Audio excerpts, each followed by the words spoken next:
a los chicos de la mesa que nos acompañan y a todos ustedes, ¿no?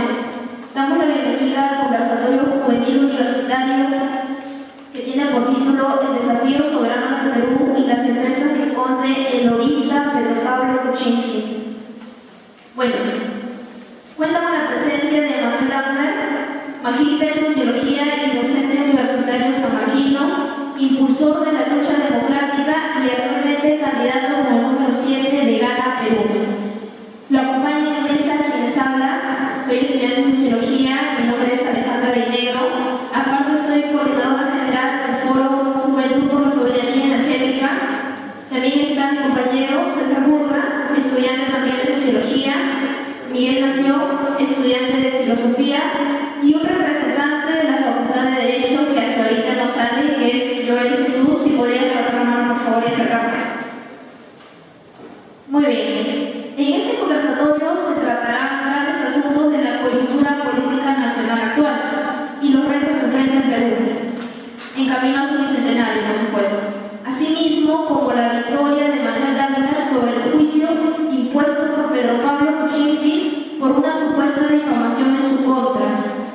Sin dar más tregua al caso, empecemos con las palabras del personaje principal de todo este lío, de todo este cuento, Manuel Gardner, a quien pido un fuerte aplauso.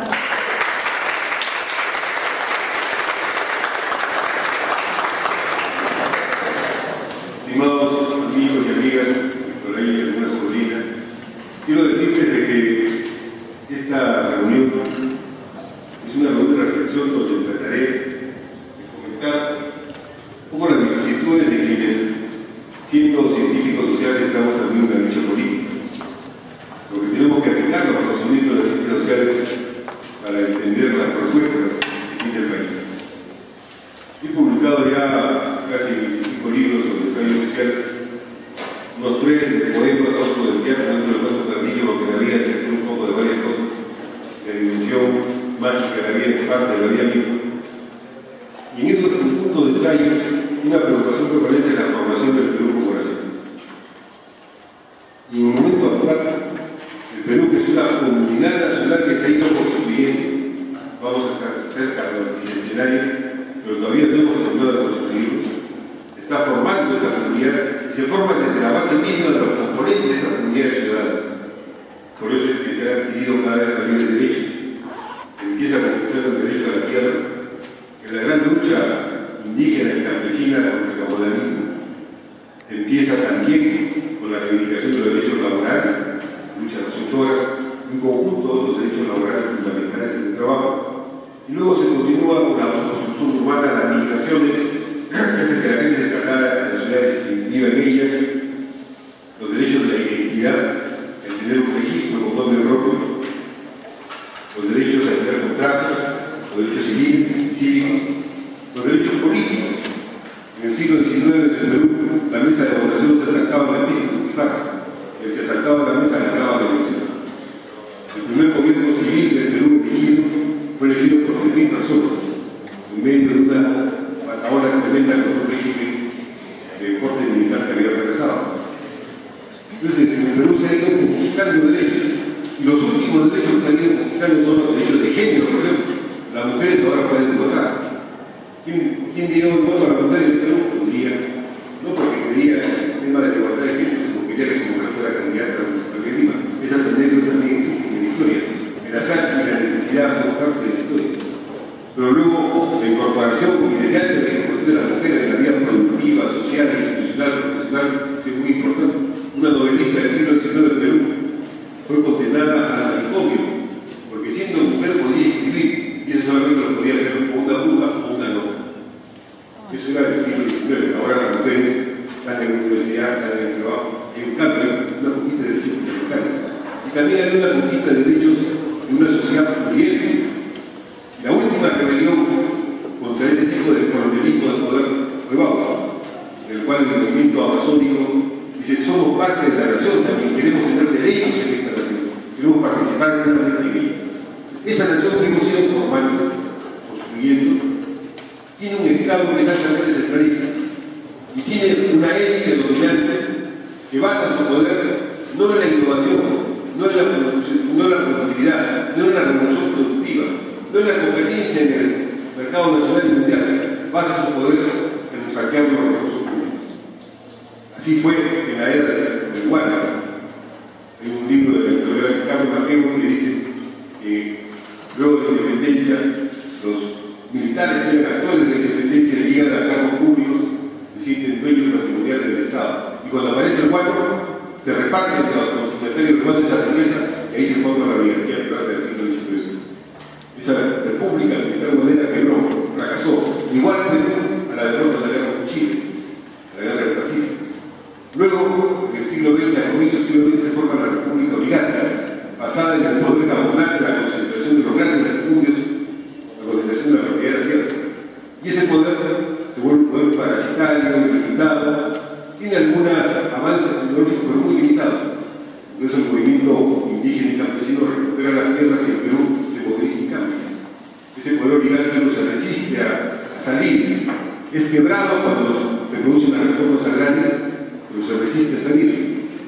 Y luego, lamentablemente, desde un periodo de interregno de regreso a una vía democrática e institucional, uno de los más largos en la historia del Perú, del 80 hasta el 92, se instaura, por no resolverse el problema de la República y las élites de poder en el ejercicio del Estado, se instaura un gobierno que es una república autocrática mafiosa, que es el Fujimorismo, donde el Fujimori y los vecinos tenían la base del poder en el narcotráfico, habían organizado un régimen militar que controlaba el poder político y todo el resto era un poco ilusión. Pero los radicales le convencieron al país de que quien manejaba el Perú era desde su salita, en la salita del CIN, el señor Montesinos. Entonces, era una república basada en el poder de la mafia y que había convertido a todo el Estado en un aparato de su dominación. Eso se cae cuando los jóvenes pierden el miedo, cuando la población le pierde el miedo y se derrumba la dictadura que había planteado esa república mafiosa autocrática. Y viene un periodo de lucha democrática, que es el que estamos viviendo, en el cual no se termina de resolver de qué manera se van a organizar los asuntos públicos de la colectividad. Y eso tiene que ver con la elección. Porque ha crecido tanto la nación que lo que requiere la nación es una república donde todos seamos iguales, donde todos podamos tener oportunidades, donde todos podamos tener posibilidades de progreso, de desarrollo. Entonces ahora hay una pugna. En una de mis tesis, en uno de mis libros, señalo que estamos viviendo una pugna entre dos repúblicas. Hay quienes quieren hacer una república que viva por lo mismo. Esto es de un sector intermediario que vive de entregar la riqueza del Perú a las transnacionales y que no le interesa la producción, no le interesa la fuerza de trabajo capacitada, no le interesa tener una población con posibilidades de innovación y creación de ciencia y tecnología. Lo que le interesa es tener mano de obra lo más barato posible para poder entregar los recursos naturales y vivir de una intermediación pequeña, algo que le caiga al bolsillo. Eso es la república que yo llamaba la república globista, en el sentido que se basa solamente en la intermediación de bienes que son públicos, bienes que son de toda la nación, y que termina construyendo en el Perú un territorio sin nación, donde vienen empresas de todo el mundo, sean públicas, estatales o privadas, y se llevan la ganancia y el Perú ve cómo pasan las cosas y su población está hundida. Eso es lo que estamos viviendo ahora con el neoliberalismo. Tenemos 20 años de neoliberalismo, y en estos 20 años de neoliberalismo hay una frase muy buena hecha por Gustavo Gutiérrez, creador de la teología de la liberación, que dice que el Perú es uno de los pocos países del mundo donde llueve para arriba. Ha crecido la economía del Perú, ciertamente. Ha crecido la economía minera y exportadora. Hay más dinero que antes en el Estado y circula en sectores de la sociedad. Pero se han hecho más ricos los ricos. Se ha concentrado más la producción.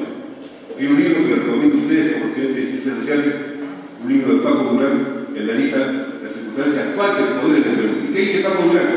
Que el poder ahora se ha reducido, se ha concentrado en más pocas manos. 3 bancos manejan lo fundamental del sistema financiero. Unos cuantos manejan toda lo que es la pesquería. Unos cuantos manejan, por ejemplo, Gloria maneja prácticamente el neolatifundio azucarero. Hay unos cuantos que manejan lo fundamental. Y esos cuantos que manejan lo fundamental de la economía se han vuelto cada vez más transnacionales. Esa condición nos está convirtiendo en una especie de páramo, un territorio baldío, donde circulan los bienes y todo, y el Perú, su condición condición de nación, como comunidad de iguales, se va perdiendo en los tiempos. Y aparece entonces una sociedad en la cual puede haber crecimiento y para arriba. Pero ¿qué pasa en la población? Somos los segundos en educación, pero no porque empezamos a contar de arriba, empezamos a contar de abajo. Pero el Perú la educación es una estafa, los niños no entienden lo que les tienen que enseñar a leer. La educación escolar realmente es muy mala. No por culpa de los maestros, sino el sistema en su conjunto, digamos, una de las peores educaciones de América Latina. Y el